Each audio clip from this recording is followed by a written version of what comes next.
Problema niyo ba ang ulamin niyo sa araw-araw? Pues, meron akong ibibigay sa inyong isang recipe na pwede niyong ikulan. Tipid version lang po ito at mura lang ang ating mga gastos. Kaya kung medyo nagtitipid tayo, patok po ito. Simple lang naman yung gagawin natin. Siyempre una, meron ako ditong 2 dilata na sardinas. Any brand po ay pwede. Ang available ko kasi dito is yung pula, kaya ito po yung ginamit ko. Pwede rin po yung kulay green, yung hindi maanghang. Bali, sasalay lang natin ito, pagkatapos ay siset aside na natin yung sabaw. Tapos nilagyan ko ito ng isang maliit na carrots na ginagad ko lang siya at saka onion leeks. Yan. Para madagdagan ng sustansya yung ating uulanin. Madali lang talaga ito mga mare. Nilagyan ko rin pala siya ng 2 itlog at saka cornstarch. Bali, half cup po ng cornstarch yung nilagay ko dito. Tapos, 1 teaspoon ng pepper at saka seasoning.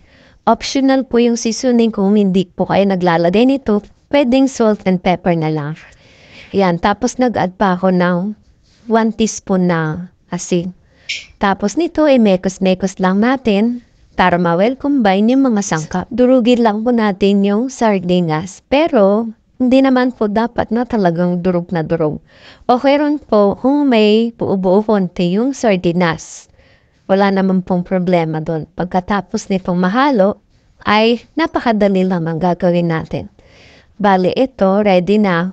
Kung sa ganito po texture ay medyo nalalabnawan kayo, pwede nyo pa pong dagdagan ng cornstarch. Then, magpainit na ng mantika at tapos ay itiprito lang natin ito mga mare. Nakadepende na rin po sa inyo kung gaano kalaki yung gagawin nyo tortang sardinas. Ako kasi bali 2 scoop po yung nilagay ko para medyo malaki po yung torta natin. Lutuin lang po ito sa mahinang apoy para po hindi siya masunog. Sa recipe po ito, nakapaggawa ako ng bali 7 piraso na tortang sardinas. At malalaki po ito. O diba, kaya sulit na sulit po yung recipe natin ngayon. Kung ilan lang kayo sa bahay nyo, pwedeng-pwede nyo na po itong gawing pangkulam. At yung sabaw na yon na natira kanina, meron pa tayong recipe na magagawa doon. At ito na nga po yung nagawa nating tortang sardinas. O diba, sa tingin pa lang, napakasarap na. Set aside lang natin ito at bibigyan naman natin ng isa pang dagdag ulam idea. Bali dito maglalagay lang ulit tayo ng mantika sa isang lutuan. Then magigisa lang tayo ng bawang. Pwede rin po sibuyas, kaya lang kasi wala talaga akong sibuyas. Kaya bawang na lang po, okay na po yan. Importante naman, healthy rin talaga yung lulutuin natin ngayon. So, igisa-gisa lang yan at pag medyo nag-aroma na yung ating bawang, eto na po ilalagay na natin yung upo. Bali, meron ako ditong upo. Igigisa lang natin yan. Kalahati lang po yung ginamit ko. Yung kalahati, pwede pa natin gawan ng recipe yan. O diba, tipid talaga tayo ngayon mga mare. Minsan kasi kailangan din tayo magtipid-tipid kasi mahal po ang bilihin ngayon. At ito na nga yung sabaw na natira kanina, yun ang isasabaw natin ngayon para magkaroon din ng flavor ng ating ginisang gulay. Pagkatapos naman ito ay titimpla na natin ng pampalasa.